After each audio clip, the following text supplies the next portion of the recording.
Welcome to Tabletop. My name is Nick, and I think that fudging dice rolls is totally okay. Hey, it's me, Franco, and rolling for initiative sucks. I'm Daniel, and I think you should modify your first level characters as much as you want. And I'm Shade, and if your TTRPG hasn't evolved into a LARP, you've done it wrong. And we all host Tabletopped, a TTRPG podcast about all things games and storytelling. And sometimes we have game designers, professional researchers, and even the occasional owlbear. If this interests you, listen to Tabletop every Monday wherever you get your podcasts. Tabletop is a proud member of the Helios Network. Thank you for joining us wherever you are. This podcast episode is brought to you by the Old Ways Actual Play team. This actual play uses the 7th edition Call of Cthulhu rules, written and produced by Chaosium. This actual play is performed by adults and in an adult setting. Strong language, mature scenes, and mature themes are present in this recording.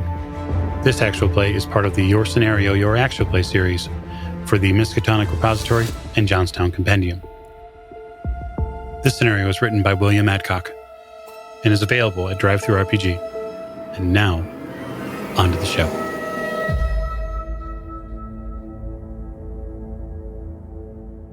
Good evening, everyone, and welcome to another episode of the Old Ways podcast. I'm your keeper, Keeperina, and tonight we are continuing our playthrough of We Are All Savages by William Adcock, our 1760s scenario involving some, well, let's say, interesting food choices. Before I get to cast introductions, I'd like to say thank you to all of our listeners, as usual, and especially to all of you, our Patreon supporters. We literally could not do any of this without all of you. So if you would like to join us on the Patreon, you can do so at patreon.com/theoldwayspodcast for many, many delights for your listening ears. And now, introductions to my right.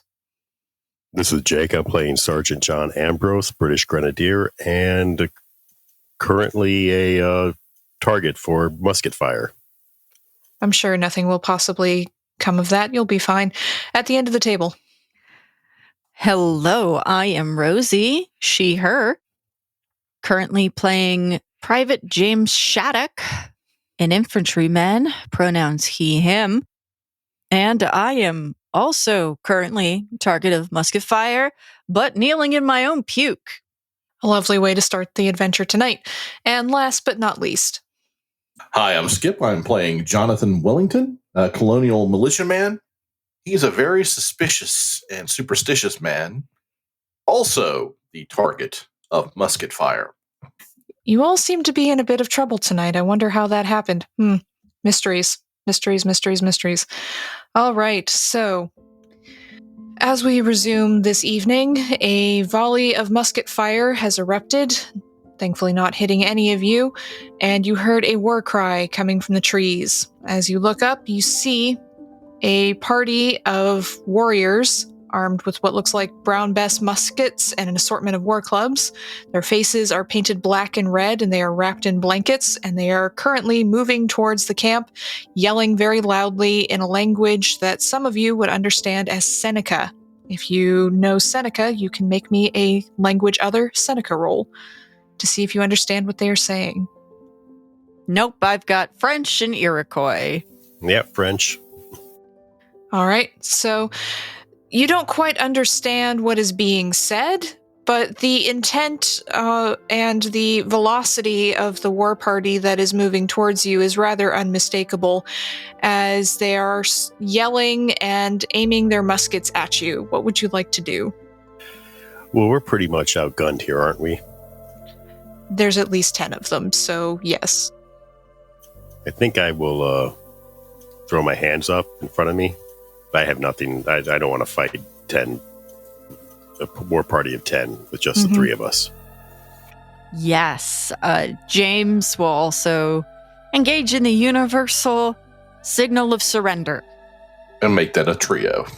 Okay, so give me persuade rolls. See how well you calm the situation down by putting your hands up. Well, it's an 83 over 10, so I don't know. The sergeant is not the most persuasive of men. Neither am I, apparently. 62 out of 10. I rolled a 22 out of 10, but I'm going to spend some luck because it's within the realm of possibility there. probably a good idea. Yeah. We don't have the most persuasive group. So you all slowly put your hands up, showing you're not carrying any weapons. Jonathan, you're out in front, just very slowly. And the party circles you, and then they quiet down. You see a couple of them going in towards the camp, looking around as if to make sure there's nobody else who could come out and attack. But a tall, imposing man draped in a brightly colored blanket stalks towards you, and he starts speaking to you very angrily in French. Okay, that's something I know. That's 19 under 50. Pass with 40 out of 40. Fantastic. So both of you pass. Jonathan, you have no idea what's being said. You do recognize it as French, considering you're in a war with the French. You know what it sounds like, but you do not know any of the words.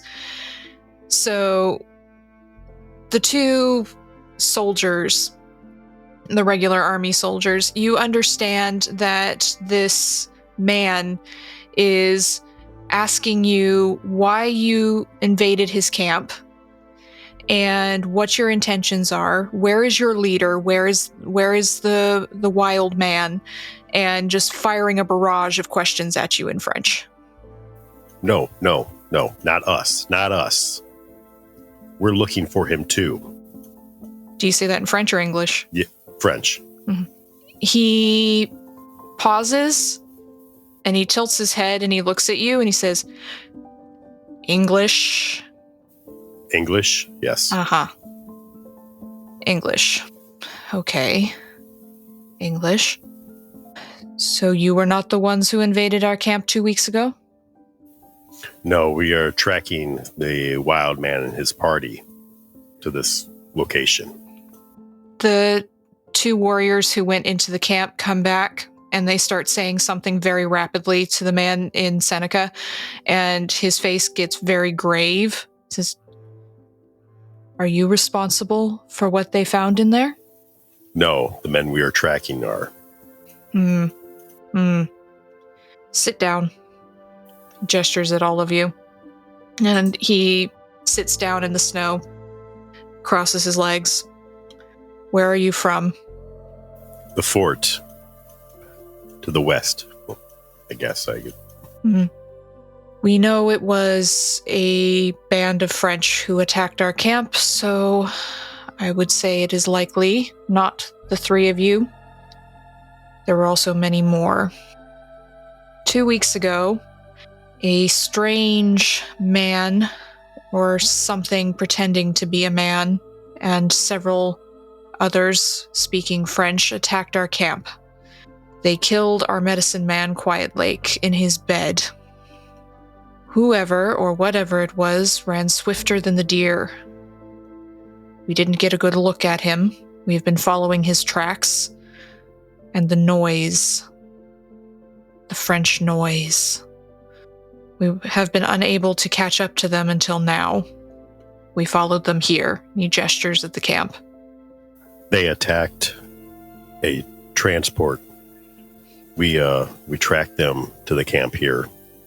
Our scout here told us just the barefoot tracks lead away from this camp. Barefoot?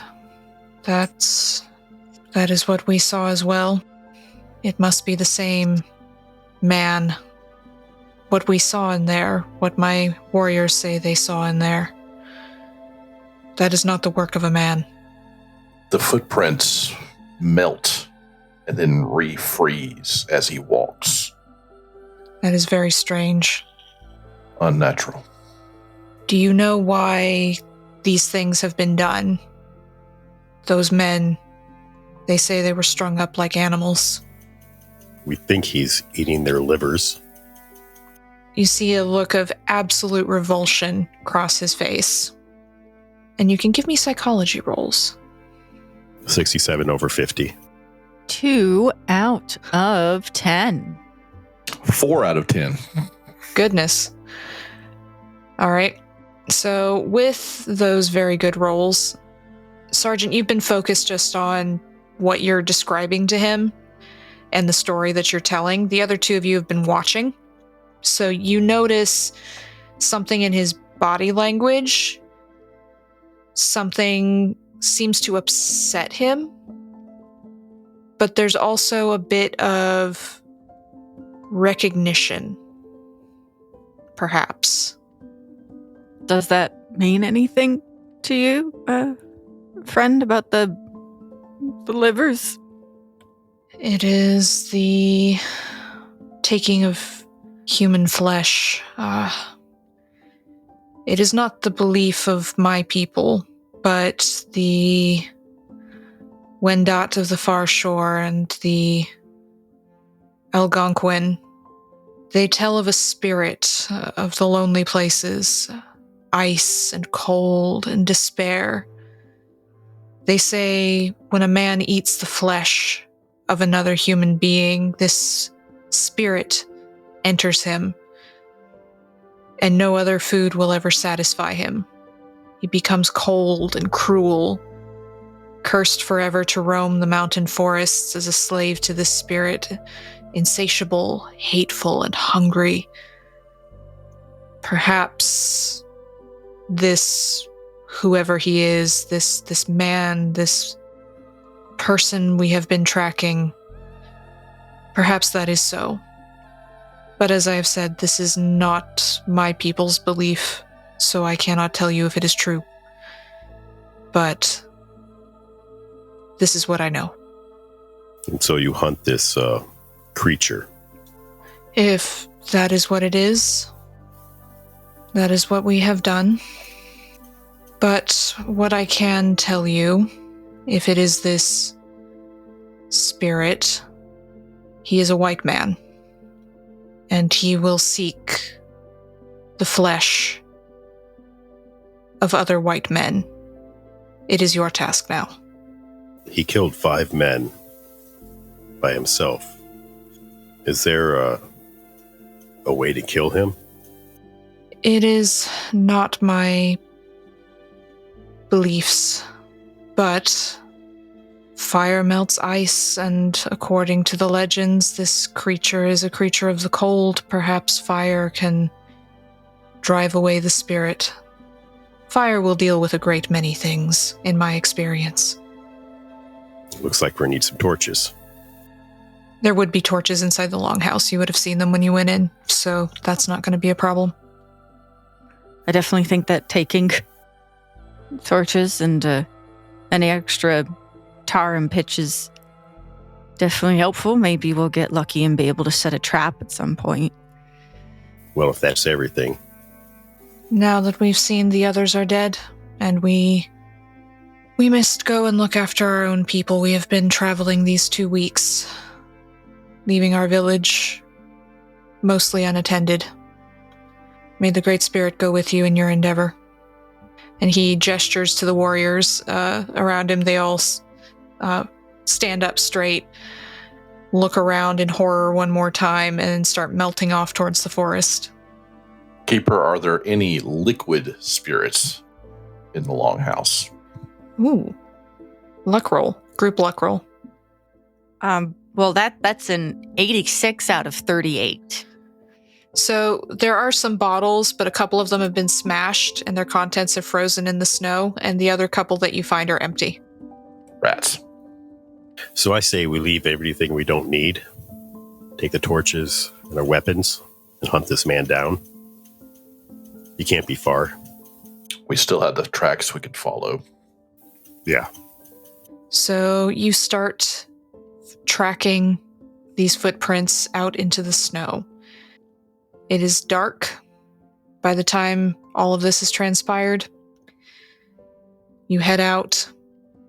I like constitution rolls from all of you because you did not sleep the night before. And you're not planning on sleeping tonight either.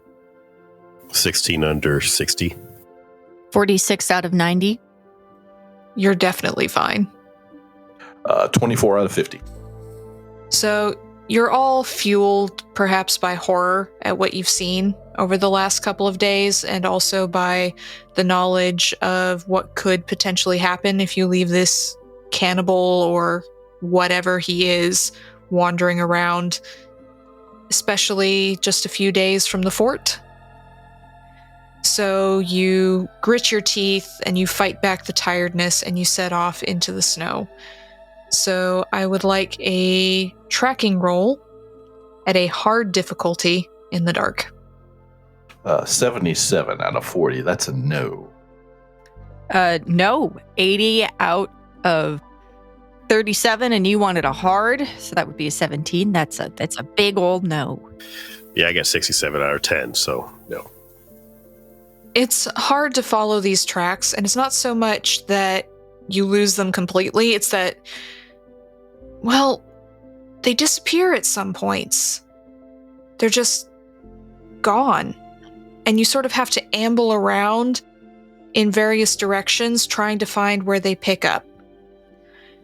And you find them again, and then they disappear again, and then you find them again. And there's a long stretch where they just completely disappear, and you can give me spot hidden rolls to try and work something out. I got a 42 over 40. I think I'll spend 2 luck to make that a success. Okay. 42 out of 55 for me. Pass, 46 out of 50.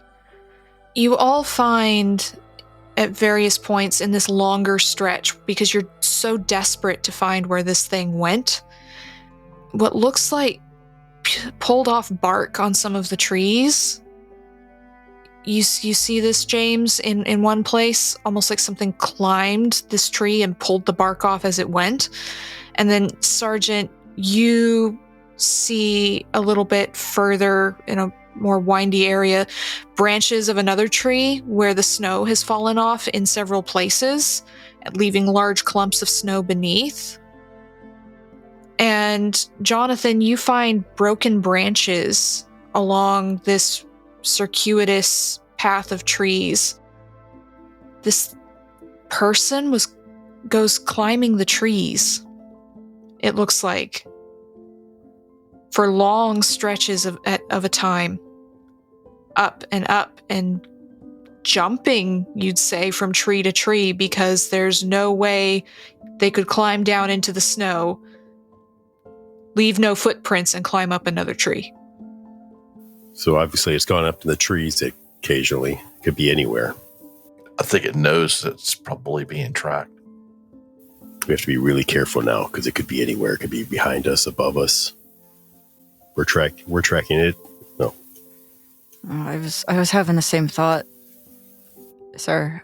Do you think it knows that do you think it's watching? Last night I felt like something was watching me in the woods. I think it might know we're here and might be closer than we think. Make sure we have the torches going. Don't let them go out. You follow the tracks whenever you can pick them up, but it's slow going. It slows you down considerably, not being able to follow where it goes in some places if it disappears into the trees like this, and then picking up those strange footprints again. And then, as day breaks, you find yourself crossing over your own tracks in the woods near the ambush site. You recognize places, Jonathan, where you picked up some of the tracks from running deer as you were coming out of that heavy snow from the one night where you were trapped. You've come back almost in a circle to your own footprints here, and you see those bare feet running along past your footprints back in the direction you came from, back towards Fort Niagara. We've circled around. Not only did it lead us in a circle, I think it wanted us to see that it was following us back home.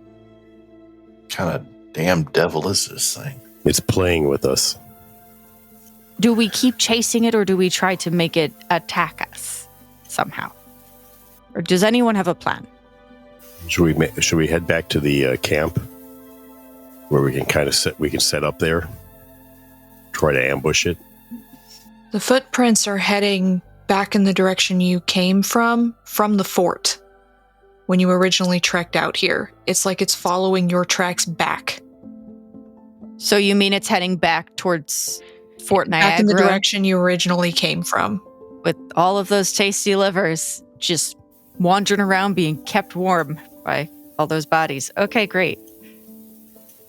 Yeah, it's heading to the fort. We need to stop it. I say we do it quickly. So are you heading back towards home? Yeah. Oh, yeah. It's going to take you 3 full days of travel. Unless you make me extreme constitution rolls, you are going to have to stop to sleep. At least one night. Yeah, I think we probably need to stop at least one night. Probably wise. Because you don't want to be confronting this thing on 3 or 4 nights of not sleeping. Yeah. I'll make sure I have a nice big fire. I can't help but think that it's going to be faster than us. And I'm not looking forward to what we'll find when we get back to Fort Niagara. But I also agree that our guys are going to have to sleep. So you make camp at least the second night, let's say, on your way home, because you are so tired, you're so worn out.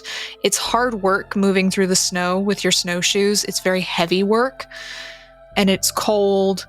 And even though you've got your rations, you haven't stopped to have hot meals or to heat anything up. You've just been moving, and your bodies finally force you to stop. And you build a very large fire with as much of the firewood as you can scavenge up from the woods around you. And I assume you take watches. Yes, definitely. Mm-hmm. Yes. So I would like power rolls from everyone in your various stages of sleep. It's 49 under 60. 27 out of 50. 85 out of 75. So, Sergeant and Private, both of you sleep very well.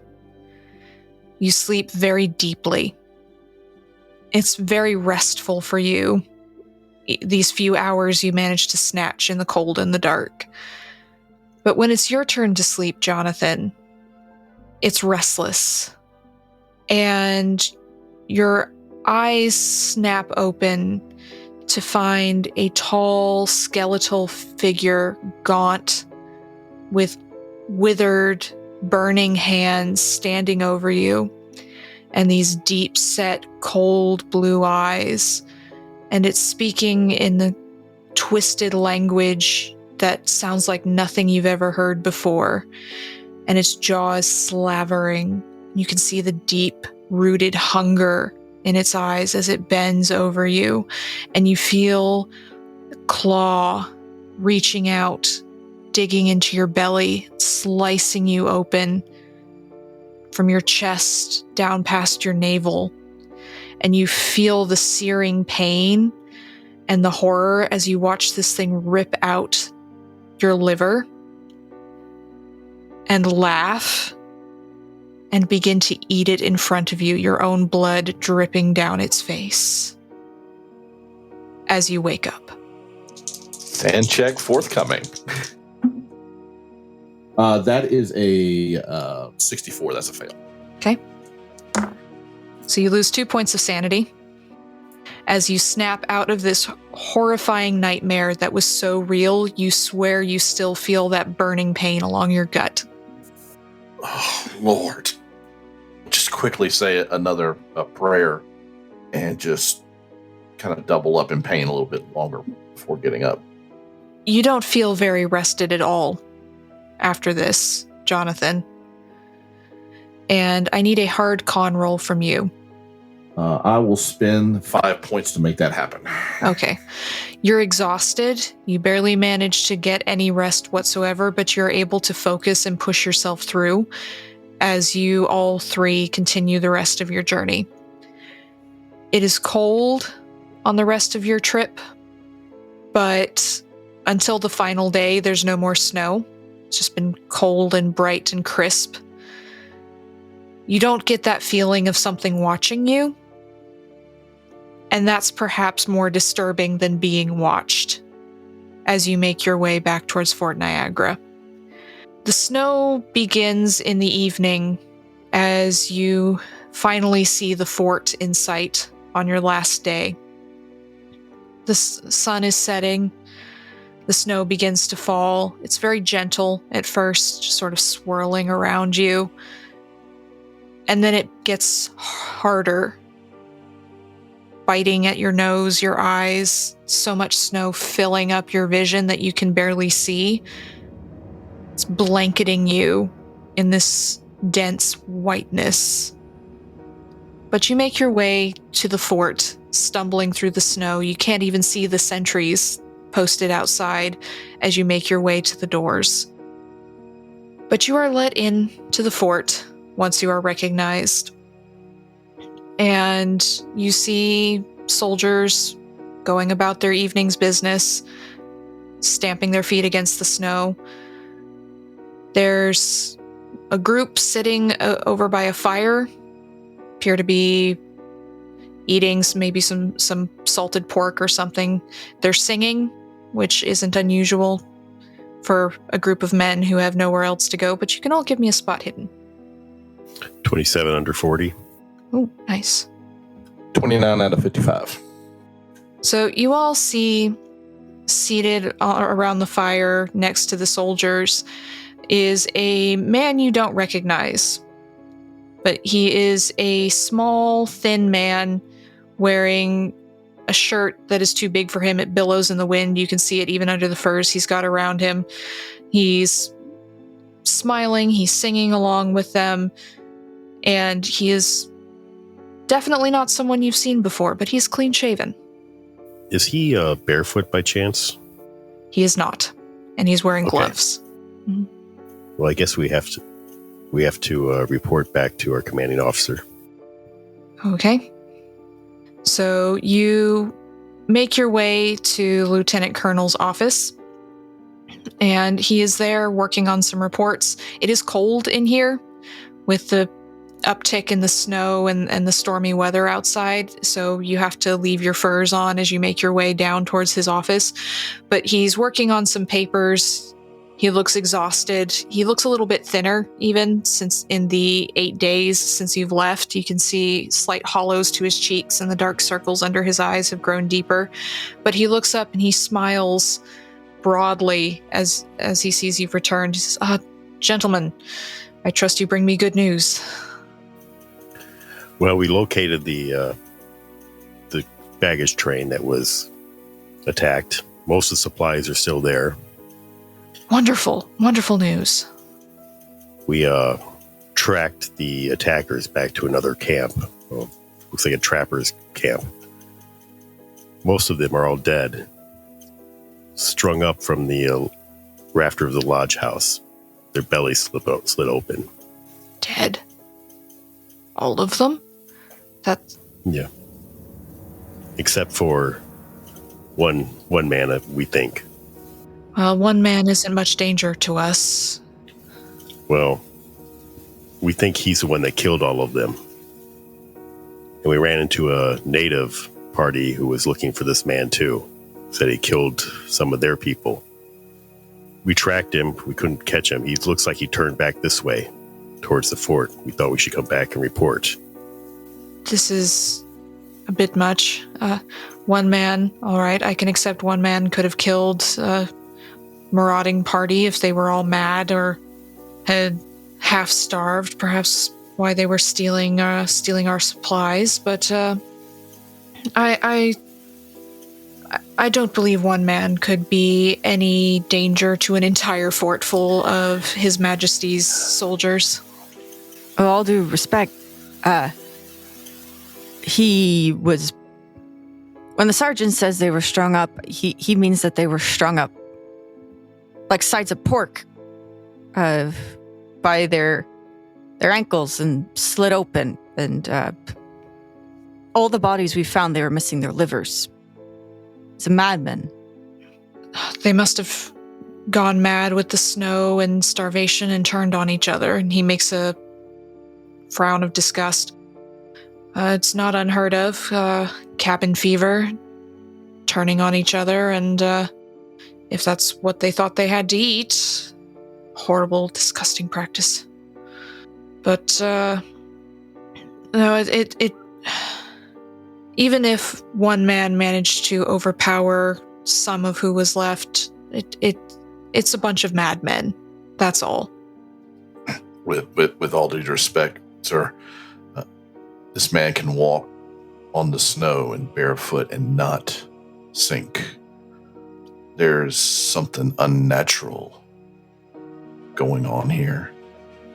He laughs and rubs his temples and says, You sound like you're in need of a good stiff drink there, young man. Listen, 2 days ago, there was a new arrival. Perhaps you've seen him around when you came in, Scotsman, Joseph Anderson. He was held captive by your mad Frenchman for several days. He only escaped when they started fighting amongst themselves, trying to kill each other. He got away as best as he could, but from what he tells me, they completely lost their minds. Turned on each other, started killing each other, tearing each other apart. It is a case of madness among men trapped in the snow with no provisions and no company. That is all. Yes, sir. Very good. In the morning, I'll send out another team to retrieve the supplies, since we no longer need to worry about the French themselves. Sounds like the three of you could use a good rest, and we won't need to send you out. No need to send you out on this next party. All right. Thank you, sir. Anything else? Very well. Dismissed. I don't know about you guys, but I'm not going to be able to sleep. No.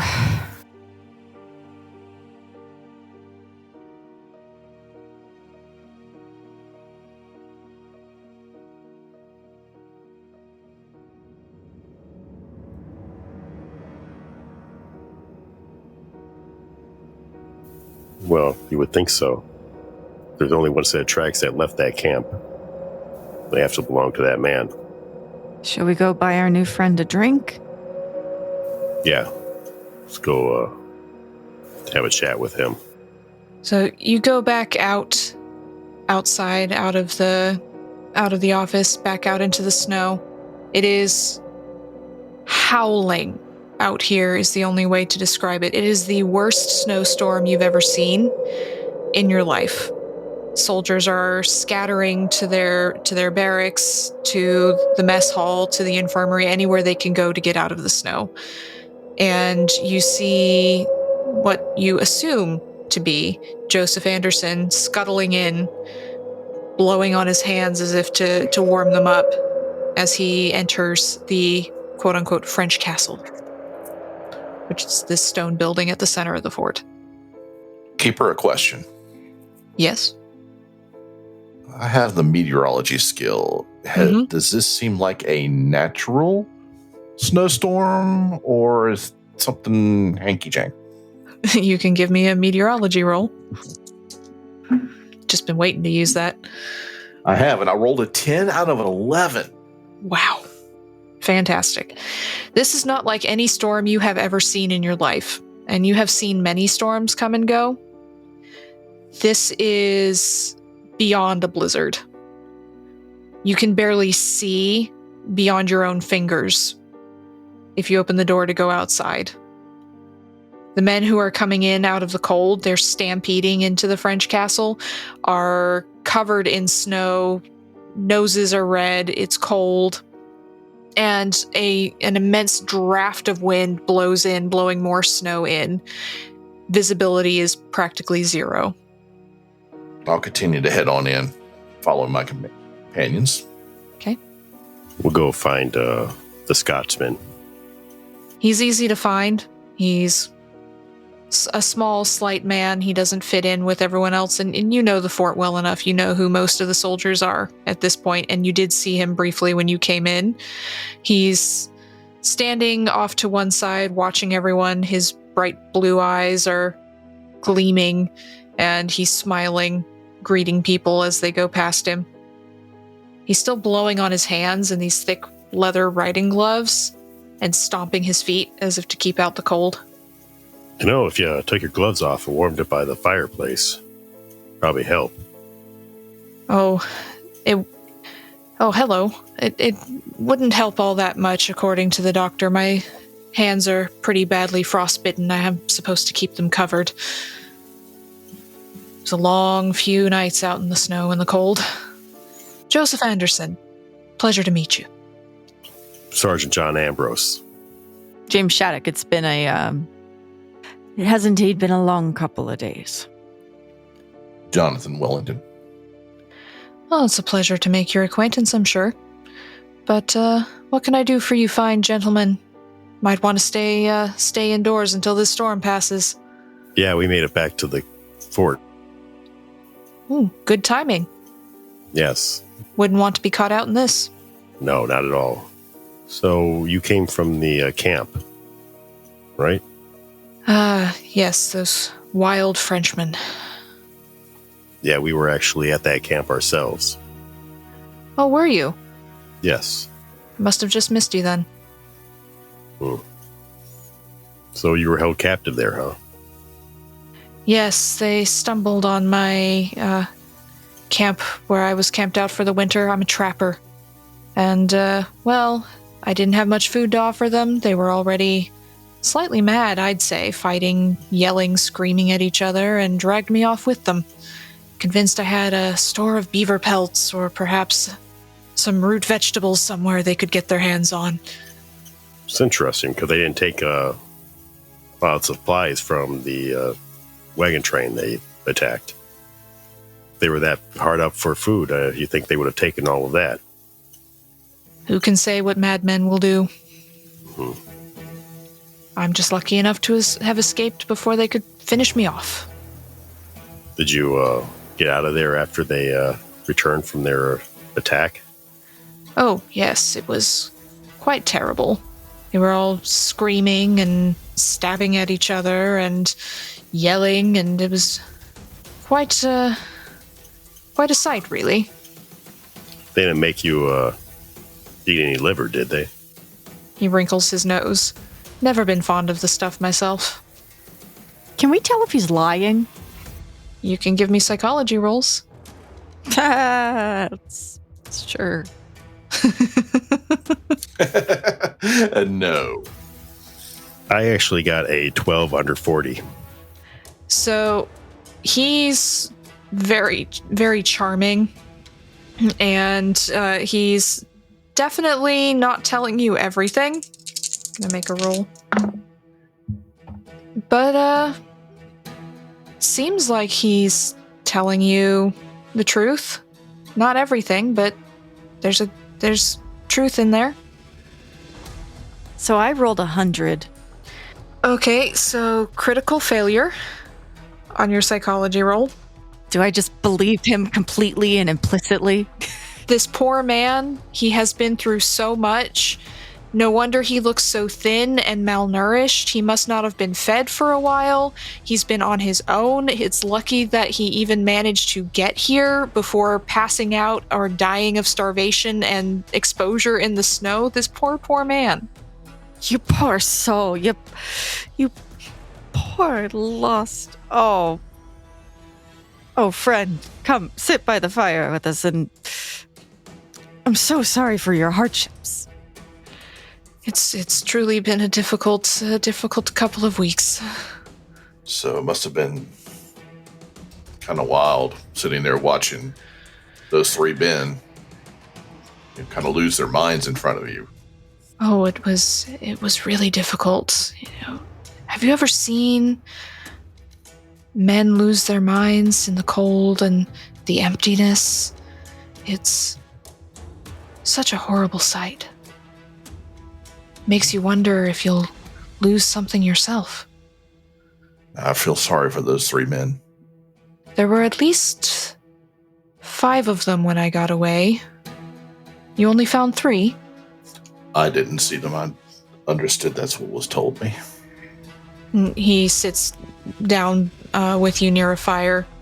There's a lot of chatter going on. Most of the soldiers seem to have come into this building. Being stone, it's got the most protection against the cold, but you can still hear the howling of the wind outside and little cracks of cold seeping in through the stone. It's going to be a hard night. And yet it will pass better with all of us together. Camaraderie and safety. I put the poker into the fire and kind of leave it there. Okay. So he'll sit with you. Drink a spruce beer if any are brought. He never removes his gloves. Just sits there, chatting with you. Well, gentlemen, it seems time to call it a night.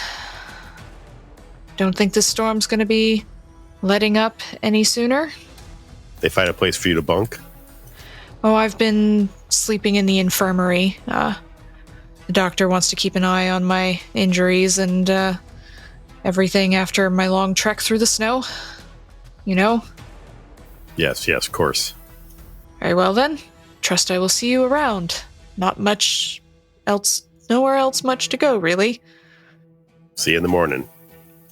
He gives you a half little salute, like a civilian's idea of what a salute looks like. And he heads off for the infirmary. What a lovely fellow. So sad what he's gone through. Yes, it's a terrible tragedy. This storm, it shouldn't be like this.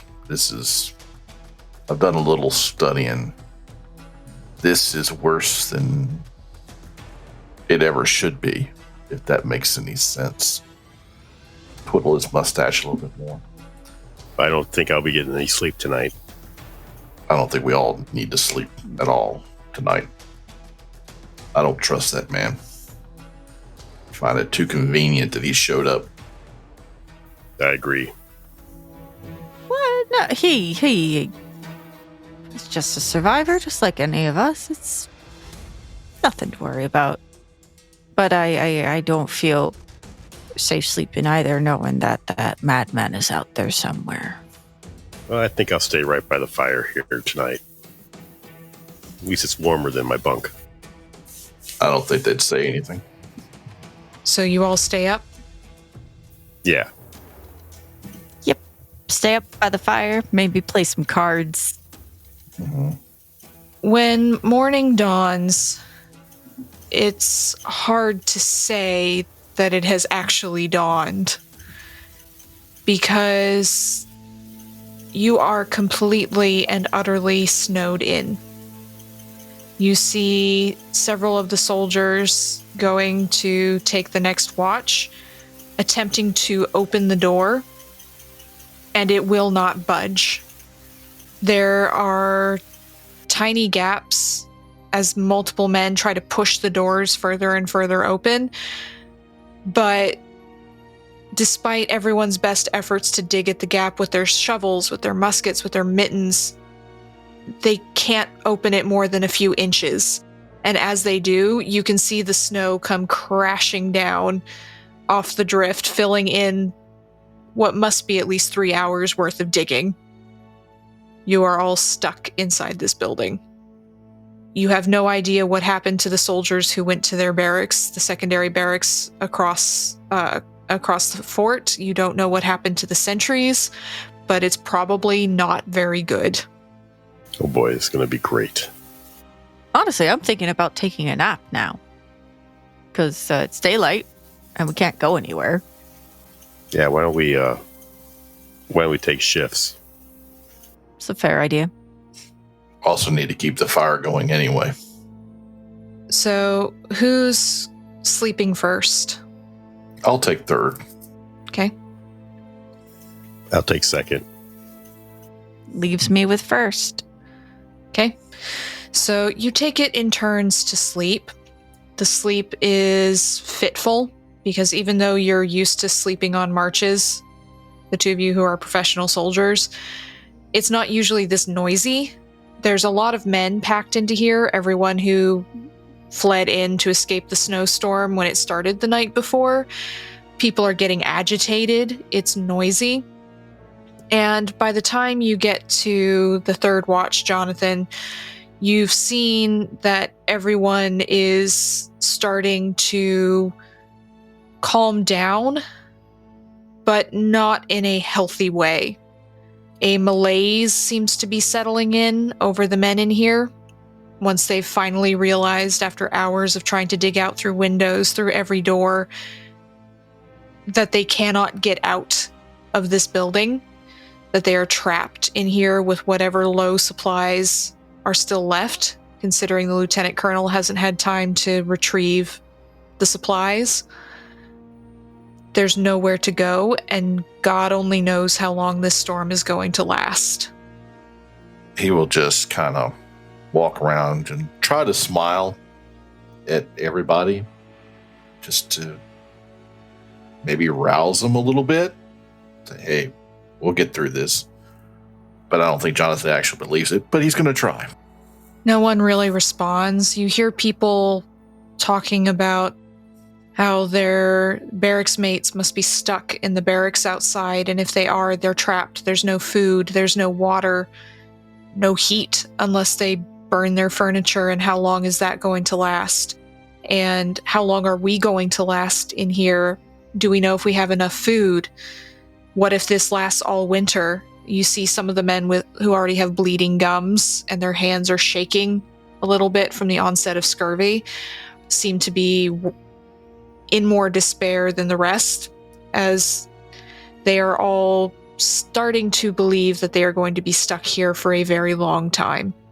Just looking around, how much furniture do we have? Well, the French castle's the largest building, so it'll have a decent amount of furniture. There is some firewood that's stacked up in the basement as well. So you do have at least a couple days worth of firewood, but you don't have enough wood in this building to last you through the rest of the winter, if that's what happens. If another storm hits and piles on top of this snow, there's no way you have enough firewood to make it through. I wonder if this is what happened to the camp. We're going to have to figure something out. These men are not going to last. It may be another madness situation. Well, do we just sit and wait, or do we start trying to dig our way out? Yeah, where do we go if we get out of here? If it falls into madness and chaos again, like it did at the camp, we need to be able to fight and protect ourselves. Well, wouldn't it be better in that case to be away from all of the potential madmen? Yeah, but then we're stuck out in the snow. No firewood, no supplies. You've also just seen multiple soldiers trying to dig out through the doors and the windows for several hours, only for the snow to fall in and fill up the gaps over and over. I think we're stuck here for whatever happens. I guess we just hunker down and wait for the inevitable. So the day passes. You see the lieutenant colonel going through with a mug of, you assume, beer in his hands. He looks just as demoralized as everyone else that you see passing through. He disappears, you assume, into his office, and you do not see him again for the rest of the day. And draws on to night. It has become fairly quiet. You see Anderson moving around, just talking to people. He appears to be trying to tell jokes and things, but no one is really responding to him. Everyone is demoralized fairly rapidly, but considering how low the food supplies have been for the last week or so, and have only gotten worse since you left and came back, perhaps that isn't too surprising. But night falls. Waiting for something to happen is almost worse than having it happen. Mm-hmm. And as night falls, so does the snow. As another storm comes whirling in, you can see it through what tiny crevices remain at the tops of the windows. You hear it falling in clumps, landing on the drifts outside. encasing you even further in your wintry coffin. We have to wait here much longer. I think I'm just going to kill him myself. Feels a little extreme. He's already survived a fair amount. You're making assumptions about a lot of things. Well, I'm not going to just sit here and wait for him to kill me. Shattuck is moving away from you a little bit and is looking at you in a concerned fashion. And Lexi says, Did you take a bite of any of those livers? What? No. I'm a God-fearing man. All right, then. Maybe I was just wondering if it was catching. Snow continues to fall. I'm sitting here thinking about the fire and what he said about the cold, not liking the fire. Have we noticed if he's gotten near the fire or has he been kind of walking around it? He sat with you a little bit the day before when you first approached him, but he didn't warm his hands at it. He didn't get super close to it. He hasn't built any fires that you've seen, but you haven't been staring at him the entire livelong day. But he's not putting his hands out over it or anything like that. I'm going to continue to watch him and see, just kind of track him a little bit and see if he actually goes near the fire at any point to try to warm himself up. Because I'm assuming that everybody's coming around going, oh, it's cold, I need to warm up at least for a few minutes, and then moves aside, let somebody else does. Does he ever do that? Give me a spot hidden. I would love to. And a 30 out of 55. Well, he beats you on that. So you're not able to follow his movements all that well. The problem is that there are a lot of people in here. More than were meant to be in this part of the garrison. And everyone is moving back and forth. A lot of them are walking up and down the hallways, either trying to give themselves something to do or trying to keep their feet warm as they're moving up and down and up and down. And it's a little hard to track him, especially because he's a slight man. Okay. So night has fallen. The snow is falling again. The sergeant is thinking about just straight up murdering the guy. Yep. I just stare daggers at him the entire time now. Every time I see him. And I am sort of prepared to, if I see the sergeant get ready to kill an innocent man, I am preparing myself to stop the sergeant. I'm sorry. What's the building made out of? Stone. Stone. Okay. Mm-hmm. You can't just set the whole building on fire. Not with that attitude. So the night wears on. Soldiers settle themselves into sleep. What do the three of you do? I suppose we probably sleep in shifts again. I'm going to get a couple of torches ready. Okay. Same, I'll have a couple of torches and I guess we'll do our shift sleeping again. Okay. I'm imagining that we might be getting some weird looks. We must look pretty paranoid to everybody else. You do look pretty paranoid, but unless you're hogging the firewood, no one is really going to engage with you because everyone seems kind of depressed and anxious. You see people biting their fingernails and some people are still pacing instead of trying to sleep. You do get a couple of people who try to warm their hands over your torches a little bit and then keep going. But you don't see Anderson anywhere this evening as the night wears on, as you sleep in your shifts. It's just cold. When Shattuck is sleeping, I'm going to talk to Wellington. If we're gonna take Anderson, we need to do it while the private is sleeping. I don't think he's going to be in with us. I was sitting here trying to think of what we could do to bring out the devil so everyone can see, so they don't think we've gone mad. I think if we attack him, he'll defend himself with everything he has, especially if we can do it while people are sleeping. Are you convinced it's him? I mean, who else can it be? Something's got to happen because we're not going to be if another storm hits tomorrow, even if we try to climb out the roof, I don't know if there's going to be anything to climb to. Yeah, I'm not going to die in here. You're the sergeant. So do you just carry on through the night? Well, are most of the soldiers sleeping? Most of them, yeah. You've got some really anxious ones who aren't. They sit down like they try to sleep, but they're fidgety, and then a bunch of them are pacing up and down. But most of the people you can see are asleep. Want to do it now while they're sleeping? We can go see what happens. Maybe we can just grab him, bring him out here. Put him near the fire, and if it does turn out he's okay, we'll just claim cabin fever. Yeah, let's do that. Okay, so you're going to go looking for him? Yes. The two of you, while Shattuck is asleep? Shattuck, you could give me a... Give me a luck roll to see if you wake up as they leave. No, that is a 79 out of 38. Yep, so you stay asleep for the moment. We'll come back to you shortly. So where are the two of you headed to find Anderson? Well, we'll have to go through the different rooms with the barracks of this French castle. So you can give me an idea roll. No, that's 89 over 40. Okay.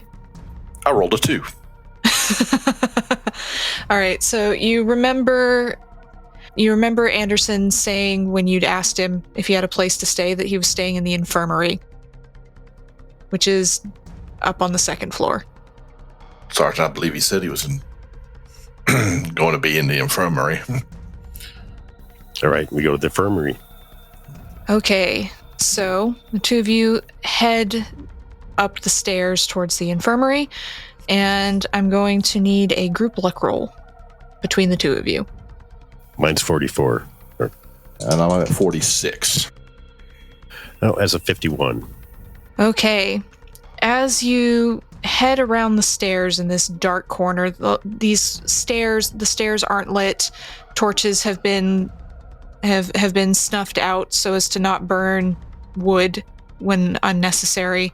It's very dark as you come around the corner towards the stairs, or away from the stairs as you get up to the second floor, and something pounces on you. There is something grabbing around the neck of, I'm going to roll. On a 1, it's going to be the sergeant. On a 2, it's going to be Jonathan. It's a 2.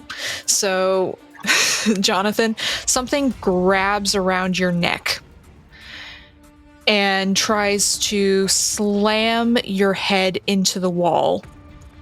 So, give me a fighting back or a dodge roll. I'm going to go fighting back because it's higher. 29 out of 45. Okay. I got a hard success. Do you want to spend it down? You'd have to get an extreme. Why not? Okay. So you thrash about and slam back with your elbow into whatever it is that has a hold of you. Give me your damage. The 1d3 plus your damage bonus if you have one. I don't. Okay, 1d3. That is a 2. Okay. So you elbow whoever this is in the chest and you whip around, and what you see, and Sergeant, what you've seen is the form of Anderson, this slight man. But as your elbow hits him, Jonathan, you see it's almost like his persona melts away like ice in the sun. And you see this tall, nude, emaciated human with long, greasy hair, sunken eyes, and a wide mouth of sharp teeth.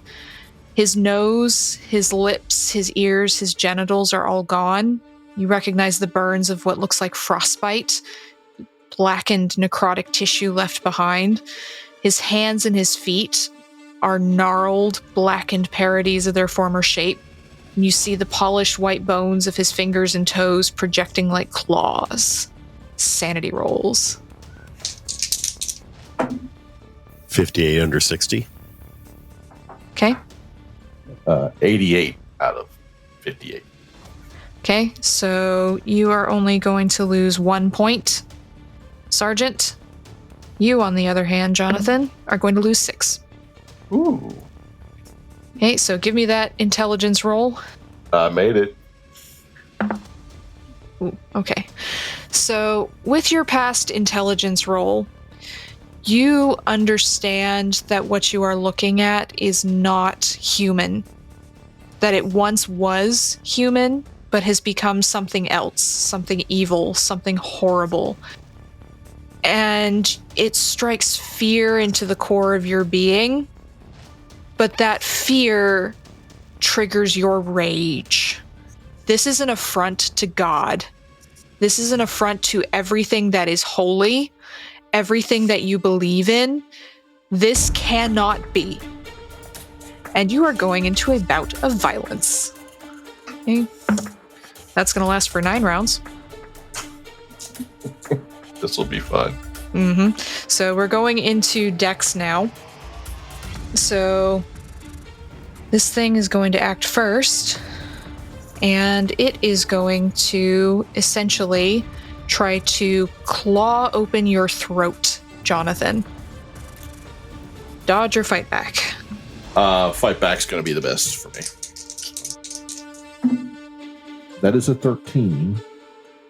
So that is a... Is that a hard? It is a hard. Mm-hmm. Okay, you need an extreme. Because you're fighting back, you have to beat me. That's right. Yeah, I'll spin the luck and make it a extreme. That's a very good idea. That's all I'm going to say. Yeah. All right. Yeah. Okay, so give me your damage. Am I still wielding like the torch, I'm assuming? Luck roll to see if you dropped it when you were grabbed. Yeah, normally I would have passed that, but no.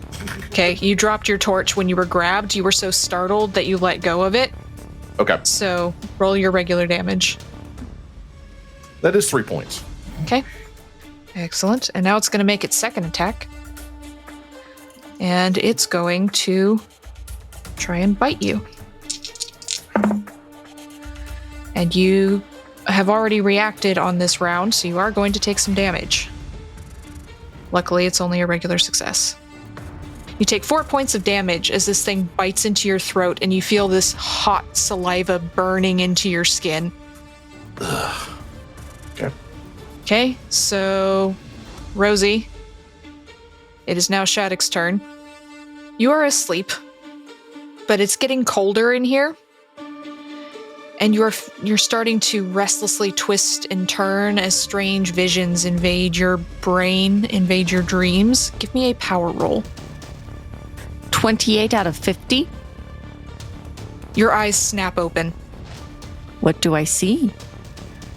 You see soldiers asleep around you. You see a couple of them walking up and down, muttering to themselves. You hear the snow still falling relentlessly outside. And you don't see your companions. Oh, shit. I wonder if they're actually going to go kill that man. Oh, bugger.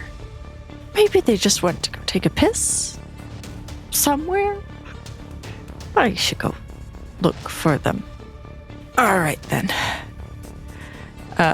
He gets up and really hopes that his buddies are not going to murder an innocent man right now. Well, you can hope.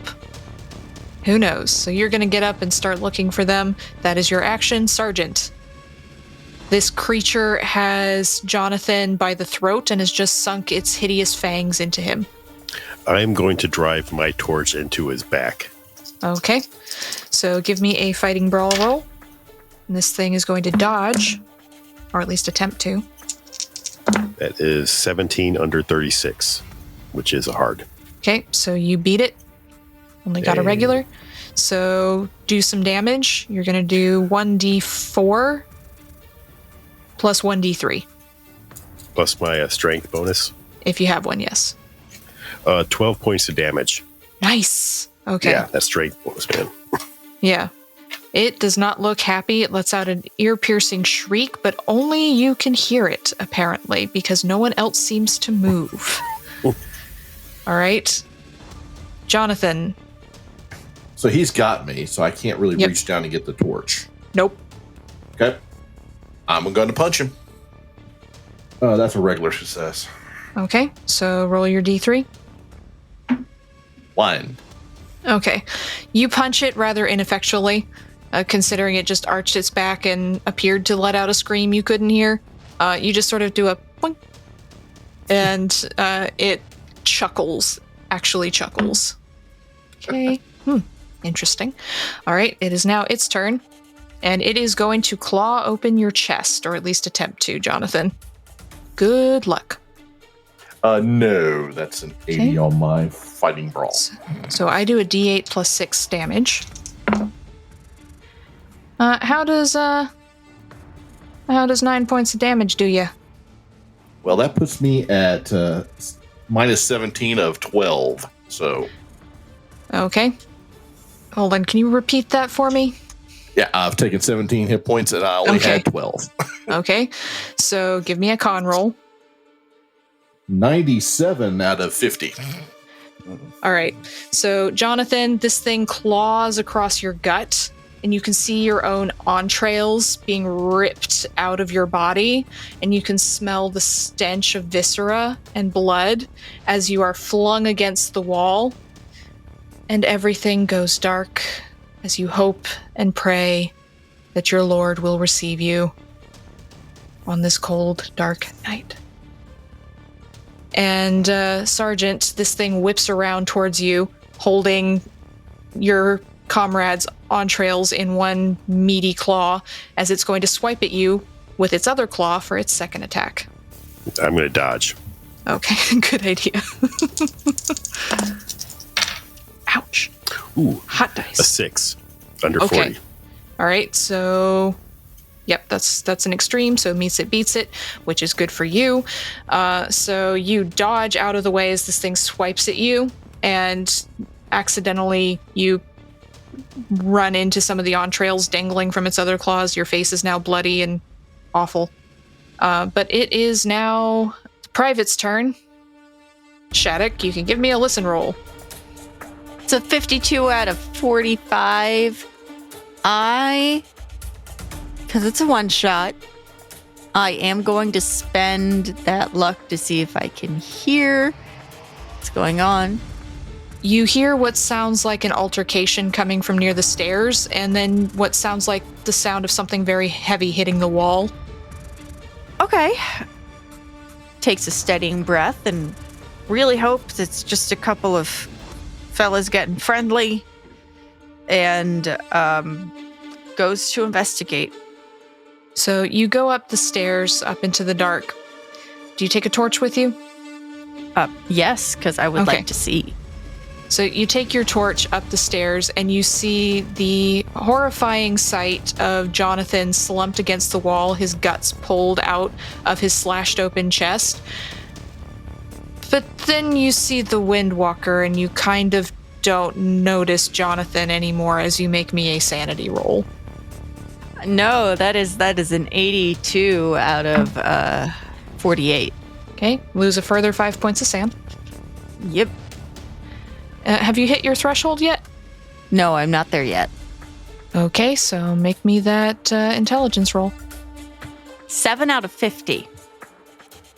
I am just full of all the dreadful knowledge. This is a great time for you to have rolled that and have another bout as we go into... Oh, this is fun. Shattuck, the sergeant did this to you. He knew what was going on the whole time. He led you up here. He left you in your sleep. They left you alone where you could have been attacked by whatever this thing is, and the sergeant was going to murder somebody. And what if they meant you the whole time? You are now paranoid. And that is going to last for 10 rounds. Sergeant, it's now your turn. I will attack again with my torch. Okay.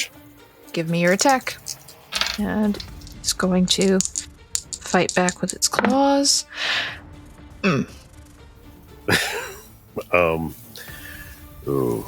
that's going to be a lot. No, I missed with the 57 over 36.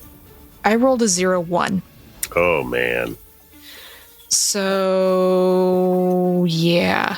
That's going to be full damage plus damage. So your paranoia might not matter at this point because that's going to be 14 plus rolled damage.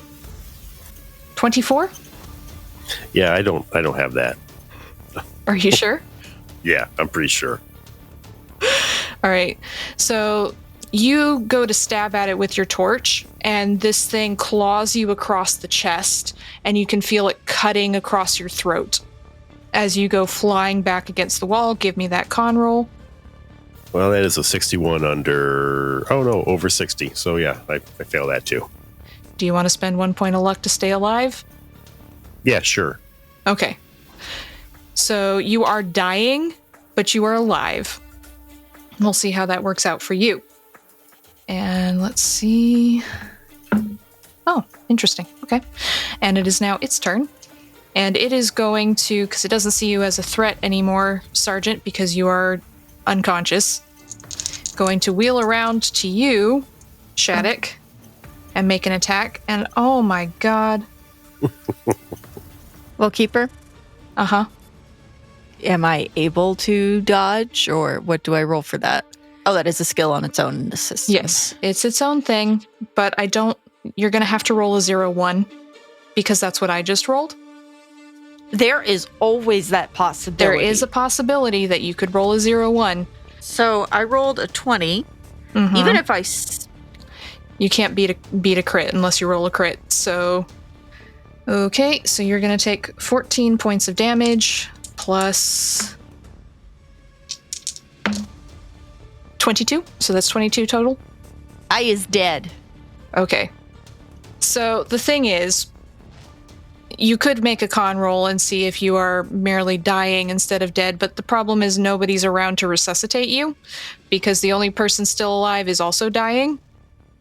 So let's go into a coda here. The next morning is heavy with snow. The men are demoralized. Lieutenant Colonel barely leaves his office, except when he hears the report that 3 of his men have been found murdered in the hallway upstairs, at which point he loses what little self-control he had left and breaks down, locks himself in his office, and does not emerge. By the time the snow melts, 2 months later, the relief crew arrives to find carnage and chaos throughout Fort Niagara, as multiple bodies have been strung up by their ankles, their organs removed. Some of them appear to have been cooked, others eaten raw, pulled from the bodies. And reports throughout the surrounding area, these strange men, dozens of them, who can walk on the snow, run like the deer, and eat the hearts and livers of anyone they find, as their hunger is insatiable and they cannot be stopped. And that is where we will end this episode. Thank you all for listening. I hope you've enjoyed this playthrough of We Are All Savages by William Adcock, and hope you will tune in for more adventures of the Mythos variety and others on the Old Ways podcast. Thank you, and good night.